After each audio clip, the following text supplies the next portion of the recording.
Hello everyone, welcome back to my channel. AI की जो भी एस्पिरेंट्स हैं जिन्होंने AI junior executive common cadre, finance, law, senior assistant, junior assistant, fire services जो भी form fill किया था, तो उसमें से जो कुछ रिजल्ट्स आ चुके हैं, जिसमें से सिर्फ और सिर्फ जूनियर असिस्टेंट और सीनियर असिस्टेंट का रिजल्ट अभी नहीं आया है।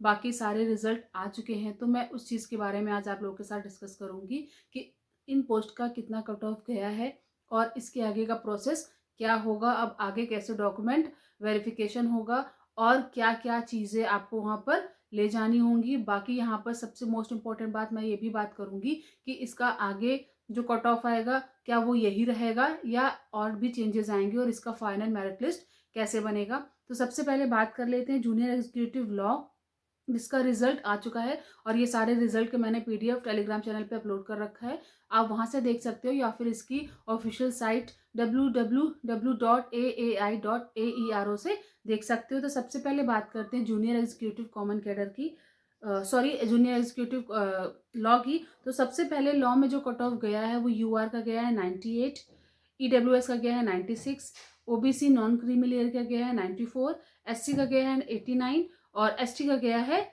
80 और पीडब्ल्यू बीडी में कैटेगरी ए का गया है 79 और कैटेगरी सी का गया है 85।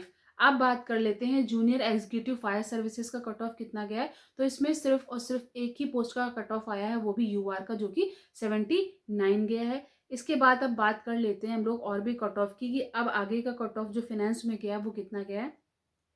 तो जो फाइनेंस में कट ऑफ गया है यूआर का गया है 87, ईडब्ल्यूएस का गया है 82, ओबीसी नॉन क्रीमी लेयर का गया है 84 और एससी का गया है 76, एसटी का गया है 77। और यहाँ पर देख सकते हो कि एससी और एसटी में 1 मार्क्स का ही सिर्फ डिफरेंस है। और पीडब्ल्यूबीडी में कैटेगरी ए का गया है 75 और सी बी कैटेगरी में गया है 51। ये तो थी फिनेंस, लॉ और फायर सर्विसेज की बात। अब सबसे ज्यादा जिसका ईगर है सबको कि कॉमन कैडर का पोस्ट जो था उसका कट ऑफ कितना गया है, क्या उसका कट ऑफ बहुत हाई गया है, कितना गया है। तो सबसे पहले यहाँ पे बात करते हैं यूआर की। यूआर का गया है 129। मैंने अपने प्रीवियस वीडियो में बताया था कि 117 से 125 इसका कट ऑफ जा सकता है। तो 125 से मैंने ये भी बोला था कि प्लस माइनस 4-5 मार्क्स हो सकते हैं और 125 में अगर आप 4 मार्क्स ऐड करो तो 129 कट ऑफ है और यूआर का 129 कट ऑफ गया है। ईडब्ल्यूएस का गया है 125, ओबीसी नॉन क्रीमी लेयर का गया है 125। यहाँ पे आप देख सकते हो ईडब्ल्यूएस और ओबीसी का सेम कट ऑफ गया है। एससी का गया है 121, एसटी का गया है 119। बाकी यहाँ पर पीडब्ल्यूबीडी से जो कैटेगरी ए थी ओबीसी नॉन क्रीमी लेयर का कट ऑफ गया 125, एससी का गया है 121, एसटी का गया 121। पीडब्ल्यूबीडी में एसटी और एससी का सेम है 121। बाकी यहाँ पर कैटेगरी बी में अगर देखें तो 110, सी में देखें तो 124 और अगर डी और ई में देखें तो 112। तो ये सारे कट ऑफ हैं जो कि गए हैं अलग अलग पोस्ट के लिए। तो जो भी एस्पिरेंट्स हैं जिनका लिस्ट में नाम है, तो उनसे मैं सिर्फ यही चीज़ बोलना चाहूँगी कि वो अपने डॉक्यूमेंट्स की प्रिपरेशन कर ले, वो अपने डॉक्यूमेंट सारे रेडी रखें, क्योंकि अब उनके पास ज़्यादा समय नहीं है। तो यहाँ पर हम बात करेंगे कि रिजल्ट आ चुका है, हम लोग को पता भी चल चुका है कि जो शॉर्टलिस्टेड कैंडिडेट्स हैं उन्होंने अपना रोल नंबर चेक भी कर लिया है। लेकिन अब सबसे पहले तो मैं उन लोगों को कॉन्ग्रेचुलेशन बोलना चाहती हूँ, those who are selected, those who are shortlisted for application verification.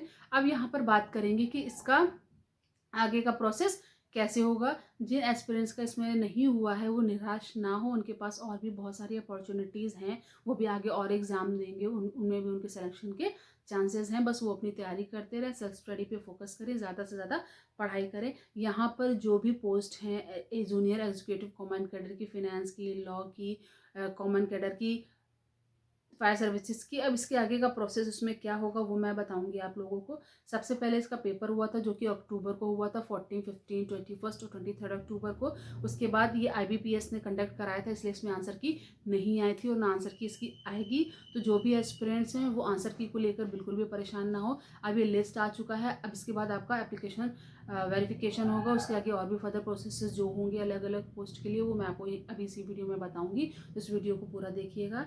और फिर यहाँ पर सबसे पहले एक चीज़ और बताना चाहूँगी कि ये जो रिजल्ट आया है, ये अभी आप शॉर्ट लिस्ट हुए हो, इसके बाद अभी एक फाइनल मेरिट लिस्ट आएगा, उसमें जिस जिस बच्चे का नाम होगा उसको आगे ज्वाइनिंग के लिए बुलाया जाएगा। सबसे पहले यहाँ पे बात कर लेते हैं जूनियर असिस्टेंट और सीनियर असिस्टेंट जो पोस्ट हैं उनमें सिलेक्शन प्रोसेस कैसे टेक प्लेस करेगा। फिलहाल मैं ये सारे, अगर आपको और डीपली देखना है तो सारा मैंने ऑलरेडी यूट्यूब चैनल पे अपलोड कर रखा है। एप्लीकेशन वेरिफिकेशन कैसे होगा, कौन कौन से डॉक्यूमेंट्स चाहिए होंगे, कैसे सिलेक्शन प्रोसेस टेक प्लेस करता है अलग अलग पोस्ट के लिए, और कौन कौन से डॉक्यूमेंट नेसेसरी हैं, उनका लिंक मैं डिस्क्रिप्शन बॉक्स में दे दूंगी, तो आप वहाँ से देख लेना। लेकिन यहाँ पे बात कर लेते हैं, मैं एक बार आपको लोगों को फिर से रिपीट कर देती हूँ कि जूनियर असिस्टेंट सीनियर असिस्टेंट में पहले ऑनलाइन एग्जाम हुआ, इसके बाद आपको एप्लीकेशन, शॉर्टलिस्टेड कैंडिडेट्स को एप्लीकेशन वेरिफिकेशन, जिसे डॉक्यूमेंट वेरिफिकेशन भी बोलते हैं, उसके लिए बुलाया जाएगा। फिर उनका कंप्यूटर लिटरेसी टेस्ट होगा MS ऑफिस में। इसका भी एक पर्टिकुलर सिलेबस है जिससे आपको वहाँ पर क्वेश्चंस या उसी से रिलेटेड आपको वहाँ पर बताना पड़ेगा। तो इसका सिलेबस भी मैं ऑलरेडी यूट्यूब चैनल पे अपलोड कर चुकी हूँ कि कंप्यूटर लिटरेसी टेस्ट में क्या क्या चीज़ें होंगी, तो आप वहाँ से देख सकते हो। बाकी यहाँ पर एक बार फिर से रिपीट कर देती हूँ, जूनियर असिस्टेंट सीनियर असिस्टेंट के लिए आपका सबसे पहले ऑनलाइन एग्जाम हुआ, फिर उसके बाद डॉक्यूमेंट वेरिफिकेशन, फिर आपका कंप्यूटर लिटरेसी टेस्ट होगा MS ऑफिस पे, फिर मेडिकल होगा, और फिर फाइनल यहाँ पर फिर जो फाइनल मेरिट लिस्ट बनेगी जिसमें उनका नाम होगा, फिर उनको आगे मेडिकल और ज्वाइनिंग के लिए बुलाया जाएगा। अब बात कर लेते हैं फायर सर्विसेज की। इसमें भी पहले CBT हुआ, फिर अब इसका जो भी शॉर्टलिस्टेड कैंडिडेट्स हैं उनका डॉक्यूमेंट वेरिफिकेशन होगा, फिर जो डॉक्यूमेंट वेरिफिकेशन जिनका हो जाएगा फिर उसके आगे उनको physical measurement test, physical endurance test के लिए बुलाया जाएगा। अब यहाँ पे बात करते हैं कि फिजिकल इंड्योरेंस टेस्ट में होगा क्या क्या। फिजिकल मेजरमेंट में तो वही कॉमन है, हाइट वेट ये सारी चीज़ें मेजर करी जाएंगी, लेकिन फिजिकल इंड्योरेंस टेस्ट में आपका क्या क्या होगा, रनिंग होगी, कैजुअलिटी कैरिंग, पोल क्लाइंबिंग होगी, लेडर क्लाइंबिंग होगी, रोप क्लाइंबिंग होगी, और ड्राइविंग टेस्ट। यहाँ पर इस पोस्ट के लिए आपके पास कंपलसरी है होना ड्राइविंग टेस्ट के लिए ड्राइविंग लाइसेंस, क्योंकि यहाँ पे जब आप फिजिकल इंड्योरेंस टेस्ट दे दोगे उसके बाद यहाँ पे फाइनल रिजल्ट आएगा, फिर आपको मेडिकल के लिए बुलाया जाएगा और फिर आपकी ज्वाइनिंग होगी। बाकी यहाँ पर मैं ये भी बताना चाहूँगी कि जिन एस्पिरेंट्स ने कॉमन कैडर फिनेंस के लिए अप्लाई कर रखा है तो उनको सबसे बेस्ट है कि आपका लिस्ट आ गया है, CBT आ गया है कॉमन कैडर का। अब इसके बाद जो भी शॉर्ट लिस्टेड कैंडिडेट्स हैं उनको डॉक्यूमेंट वेरिफिकेशन के लिए बुलाया जाएगा, उसके बाद उनका एक फाइनल फिर से रिजल्ट आएगा, और जो शॉर्ट लिस्टेड होंगे उसमें फिर उनको आगे प्रोसेस के लिए बुलाया जाएगा जिसमें आपका मेडिकल होगा और फिर आपको ज्वाइनिंग मिल जाएगी। तो जो भी एस्पिरेंट्स हैं वो अपने सारे डॉक्यूमेंट्स रेडी रखें, 10th की मार्कशीट, 12th की मार्कशीट, अगर आपने ग्रेजुएशन कर रखा है तो ग्रेजुएशन की मार्कशीट, डिग्रियाँ, आपका कास्ट सर्टिफिकेट सेंट्रल का होना चाहिए अगर आपने किसी भी कैटेगरी OB SC ST से अप्लाई किया है। बाकी आप अगर फायर सर्विसेज के लिए आपने अप्लाई किया तो आपके पास वहाँ पे LMV ड्राइविंग लाइसेंस होना कंपलसरी है। जो भी है तो अपने वो डॉक्यूमेंट्स रेडी कर लें, सारे डॉक्यूमेंट्स की जेरोक्स करा के रख लें, अपने रीसेंट फ़ोटो रख लें, जो आपने एप्लीकेशन फॉर्म में अप्लाई किया कोशिश करना आपके पास वही सेम फ़ोटो हो तो ज़्यादा बेटर है। बाकी यहाँ पे जो भी एस्पिरेंट्स हैं वो अपने डॉक्यूमेंट्स को रेडी रखें जिससे कि आपको वहाँ पे कोई भी प्रॉब्लम फेस ना करनी पड़े, किसी भी प्रकार का वहाँ पे आपको रिजेक्शन ना हो। जो भी कैंडिडेट शॉर्टलिस्टेड हुए हैं please comment me, and name आया है, जिनका रोल नंबर आया है, ये एक कट ऑफ है, इसमें बताया गया है कि इतना जिनका इतना मार्जिन है या फिर इससे ज़्यादा मार्क्स है उनको शॉर्टलिस्ट किया गया है। लेकिन अभी इसके बाद डॉक्यूमेंट वेरिफिकेशन के बाद एक लिस्ट बनेगी, वो फाइनल मेरिट लिस्ट होगी और उसमें कॉमन कैडर या कुछ पोस्ट की कट ऑफ इंक्रीज़ भी हो सकते हैं।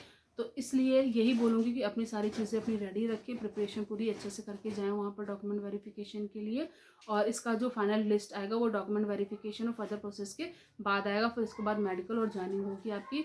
And all the best wishes for the candidates. Thank you. Please like share and subscribe my channel.